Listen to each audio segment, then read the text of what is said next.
अगर आपको complete rotator cuff टेयर diagnose हुआ है और आप ये कंफ्यूज्ड हैं कि सर्जरी करानी चाहिए या नहीं करानी चाहिए, आइए जानते हैं।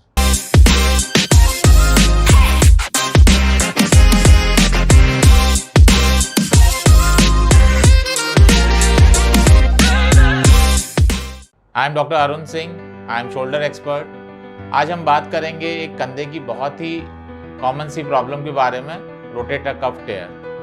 आज हम कंप्लीट रोटेटर कफ टेयर के बारे में बात करेंगे, जिसके अंदर कंधे की मांसपेशी पूरी तरह से टूट गई है। तो बहुत लोग हमारे पास आते हैं, ये सवाल होता है क्या डॉक्टर साहब इसके अंदर हमें सर्जरी एक ऑप्शन है या फिर हम बिना सर्जरी के भी इसको ठीक कर सकते हैं। तो रोटेटर कफ मसल जो होती हैं वो हमारे कंधे में 4 मसल्स होती हैं जो हमारे कंधे के सारे मूवमेंट्स को कराती हैं। अगर किसी भी एक मसल के अंदर टेयर हो जाता है, that is termed as complete rotator cuff tear. तो एक मसल के टूट जाने से पेशेंट को पेन होने लग जाता है, फंक्शनल डिसेबिलिटी होने लग जाती है और वो मेडिकल अटेंशन सीक करता है। तो हम इन्वेस्टिगेट कराते हैं। अगर इन्वेस्टिगेशन में वो कंप्लीट टेयर है तो the only solution is surgery. अब सर्जरी क्यों करानी चाहिए? सर्जरी कराने के बहुत सारे कारण हैं, जिसमें से पहला कारण ये है कि ये अपने आप कभी ठीक नहीं हो सकता है। एक बार रोटेटर कफ मसल्स अगर कंप्लीटली टॉर्न हो जाती है तो वो सेल्फ हील नहीं हो सकती है, क्योंकि ये जॉइंट के अंदर है। जॉइंट के अंदर लुब्रिकेंट होता है, फ्लूइड होता है, वो उस जगह पे आ जाता है जहाँ से मसल्स टॉर्न हुई है। ये मसल्स जो होती हैं एक टेंट की तरह एक एंकर पे लगी होती हैं। अगर वहाँ से वो टूटती हैं तो वो रिट्रैक्ट होने लग जाती हैं, वो दूर जाने लग जाती हैं, तो इनका सेल्फ हील होने की जो पॉसिबिलिटीज़ है वो बहुत कम हो जाती है।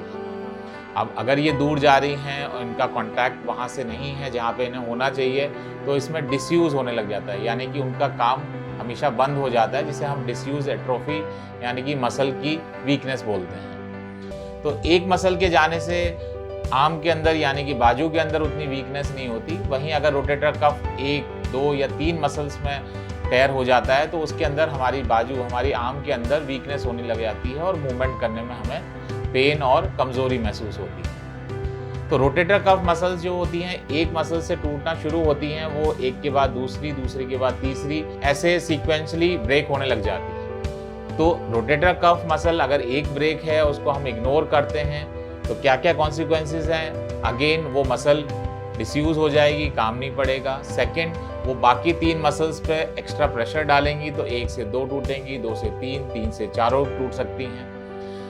तीसरा मुख्य कारण ये होता है जब मसल का कवरेज हट जाता है जॉइंट्स के ऊपर से, तो जॉइंट के अंदर मूवमेंट शुरू हो जाते हैं, यानी कि हमारा आर्थराइटिस शुरू हो जाता है, मोर फ्रिक्शन होता है, जॉइंट माइग्रेट करने लग जाता है और लॉन्ग टर्म जो कॉन्सिक्वेंसेज हैं ये होता है जॉइंट पूरा तरह से आर्थराइटिक हो जाता है, यानी कि उसके अंदर डिजेनरेटिव चेंजेस आ जाते हैं। अब सर्जरी नहीं कराने से क्या होगा? एक तो हम रिपेयर होने वाली मसल्स को इग्नोर कर रहे हैं और उसको इररिपेयरेबल यानी कि उसको बाद में सर्जरी करने लायक भी नहीं छोड़ रहे हैं। दूसरा, हम जॉइंट को आर्थराइटिक कर रहे हैं, जिससे आपको आगे जाकर रिपेयर वाली नहीं, रिकंस्ट्रक्शन यानी कि जॉइंट रिप्लेसमेंट की ज़रूरत पड़ने वाली है। तीसरा, हम उन मसल्स को बहुत लंबे टाइम तक बिना काम के रख रहे हैं, जिससे अगर हमने सर्जरी किया भी तो उन मसल्स को रिकवरी में बहुत समय लगने वाला है। तो आपको अगर कंप्लीट रोटेटर कफ टेयर है तो आप इसको इग्नोर ना करें, एक शोल्डर एक्सपर्ट को ज़रूर कंसल्ट करें और इसको इन्वेस्टिगेट करा के टाइमली सर्जिकल इंटरवेंशन का डिसीजन लें। ये सर्जरी दूरबीन से भी होती है, ये ओपन सर्जरीज भी होती हैं, but arthroscopic rotator cuff tear is a gold standard, जो कि आपकी ओवरऑल 360 शोल्डर प्रॉब्लम्स को एड्रेस करता है और आपको जल्दी रिकवर और ठीक करने में हेल्प करता है। तो हम आगे जानेंगे रोटेटर कफ इंजरीज या उसकी सर्जरीज के बाद आउटकम्स कैसे होते हैं, क्या क्या एक्सरसाइजेज प्रिकॉशन रखने पड़ते हैं और कितनी अनइवेंटफुल और कितनी सक्सेसफुल इसकी रिकवरी होती है। तो keep watching our YouTube channel. Thank you so much.